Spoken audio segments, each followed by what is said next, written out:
একটু লম্বা ছুটি পেলেই কেন জানি মনটা আকুপাকু করতে থাকে একটু গ্রামে যাওয়ার জন্য। মানে ছুটি মানেই গ্রামে যেতে হবে, বিষয়টা এরকম। তো আমাদের যেহেতু এক্সাম শেষ, অনেক লম্বা একটা ছুটি, তাই একটু মনে হচ্ছে যে কোথাও থেকে ঘুরে আসি। কোথাও থেকে বলতে গ্রামের বাড়িতে যেতেই মন চাচ্ছে, কিন্তু আমার শ্বশুর শাশুড়ি খুব একটা ওনাদের গ্রামে যান না, যার কারণে ওনাদের ওখানে আসলে যাওয়াটা হয় না। গেলে একমাত্র দেখা গেছে আমার বাবার বাড়ি, মানে আমাদের গ্রামের বাড়িতে যাওয়া হয়। আহমেদও সেখানে খুবই পছন্দ করে। তো আমাদের বাড়িতে যেতে হলে আম্মুকে ছাড়া যেতে একদমই ভালো লাগে না। আমার ছোটো বোনটা যেহেতু এক্সাম চলছে, ওর এক্সাম শেষ হতে এখনও দেরি আছে, তো এখন আম্মুর পক্ষেও যাওয়া সম্ভব না। আছি এক মহাযন্ত্রণায়। এদিকে 2 বাচ্চা বাসায় খুবই তাণ্ডব চালায়, যেহেতু পড়াশোনাও নেই, কিছুও নেই। তো যাই হোক, কেয়ার করার কিছুই করার নাই, দুধের স্বাদ ঘোলে মেটানো, তাই বারান্দায় গিয়েই গ্রামের স্বাদটা মিটাই। তো যাই হোক, বারান্দা বিলাস শেষ করে চলে আসলাম রান্নাবান্নায়। আজকে খুব সিম্পল রান্নাবান্না। এখানে মিষ্টি কুমড়া ভাজি করেছি চিংড়ি মাছ দিয়ে। মিষ্টি কুমড়া আমার সিমের বিচি দিয়ে রান্নাটা খুবই ভালো লাগে, আর চিংড়ি মাছ দিয়েও ভালো লাগে, বাট আমার কাছে ভাজিটা এইভাবে খুবই অসাধারণ লাগে। শেষবারে উঠানোর আগে দিয়ে যদি একটু ধনেপাতা কাঁচামরিচ দেওয়া যায়, তাহলে তার বলে শেষ করা যাবে না টেস্টটা। তো আমি একটু চেখে দেখলাম লবণ ঠিক আছে কিনা, দেখলাম পারফেক্ট আছে। এখন ধনেপাতা কাঁচামরিচ দিব, দিয়ে নামিয়ে নিব। তো হ্যালো এভরিওয়ান, ওয়েলকাম টু ম্যানাদার ভ্লগ। যেখান থেকে ভিডিওটা দেখা শুরু করেছেন, রিকোয়েস্ট করছি না টেনে পুরো ভিডিওটি দেখবেন, আর দেখতে দেখতে যদি ভালো লেগে যায় অবশ্যই আমার চ্যানেলটি সাবস্ক্রাইব করে দেবেন। যারা অলরেডি তা করে ফেলেছেন তাদেরকে জানাচ্ছি অসংখ্য ধন্যবাদ আমার পাশে থাকার জন্য, আমাকে সাপোর্ট করার জন্য।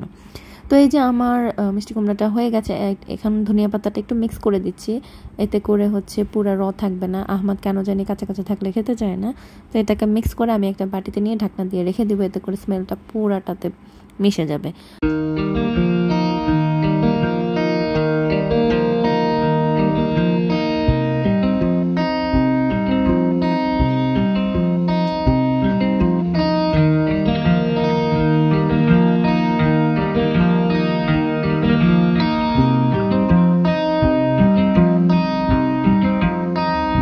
রান্না বান্না শেষ করে চলে আসলাম একটু ছাদে রোদ পোহানোর জন্য।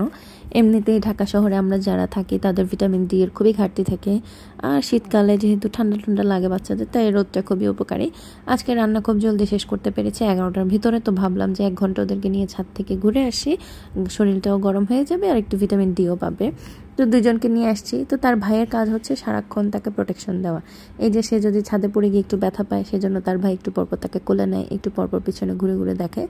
আর এই যে এটা হচ্ছে টমেটো গাছ। গত বছর থেকে কারা আমার ব্লগ দেখেন আমি জানি না, তো গত বছর তো আমাদের ছাদে টমেটোর বাম্পার ফলন হয়েছিল, আমার প্রিভিয়াস ভিডিওগুলো চেক করলে দেখতে পারবেন। তো এবারও মোটামুটি সবাই টমেটো গাছ লাগাইছে। তো একটা গাছে অলরেডি টমেটো চলে এসেছেন, ওটা হচ্ছে আমাদের দারোয়ান চাচার গাছ।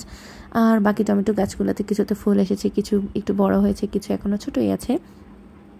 আর এই যে জামা কাপড়, শীতের সময় একটাই সমস্যা, জামা কাপড় শুকাইতে চায় না। তো এগুলো সব আমার খালা শাশুড়ির জামা কাপড়, উনি দিয়ে গেছেন। আর এই যে সব টমেটো গাছ, সামনে সব টমেটো গাছ, এদিকে ওইদিকে সেদিকে সব দিকে শুধু টমেটো গাছ আর টমেটো গাছ।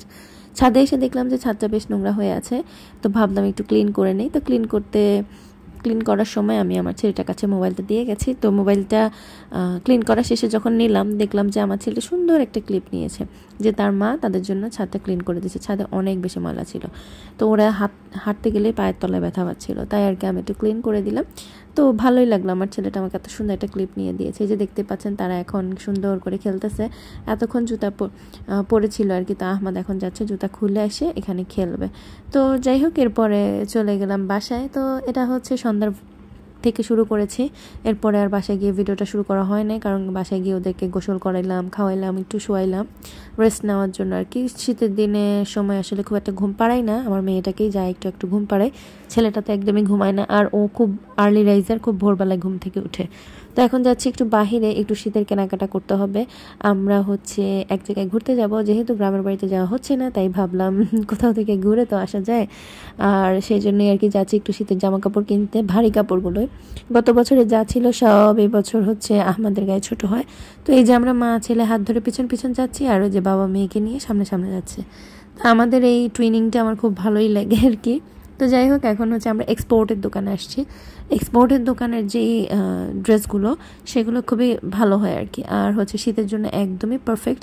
আমার বাচ্চারা হচ্ছে উলের কোনো কিছু ইউজ করতে পারে না, ওর র্যাশ হয়, মানে বড় জনের, আর ছোটো জন এখন আসলে ওভাবে উলের কিছু পরানো হয় নাই, তাই বুঝতে পারছি না। আর গেঞ্জি কাপড় না খুব একটা শীত মানে না, যার কারণে একটু ভারী জামা কাপড় কেনার জন্য এসেছি। তো এই যে আমরা হাঁটতে হাঁটতে যাচ্ছি সামনের দিকে, দোকানটাই খুঁজে পাচ্ছিলাম না, তো অবশেষে পেয়ে গেলাম দোকানটা। তো এখানে এখন ঢুকে পছন্দ মতো কিছু পেলে নিয়ে নিব, দুজনের জন্যই নেওয়ার ইচ্ছা আছে।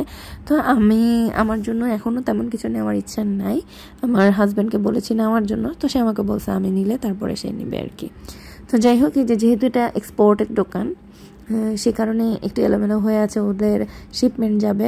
তো এখানে এসে এই সোয়েটারটা আমার খুবই পছন্দ হয়েছিল, এটা বড় ছিল, তা মানে বড়দের ছিল, কিন্তু এটা হচ্ছে কোমরের উপরে, যার কারণে নিলাম না। আমি হচ্ছে বড় খুঁজতেছিলাম কোমরের নিচে। তো যাই হোক, পছন্দ মতো আর হলো না, এখন অনেকগুলো দোকান ঘুরবো।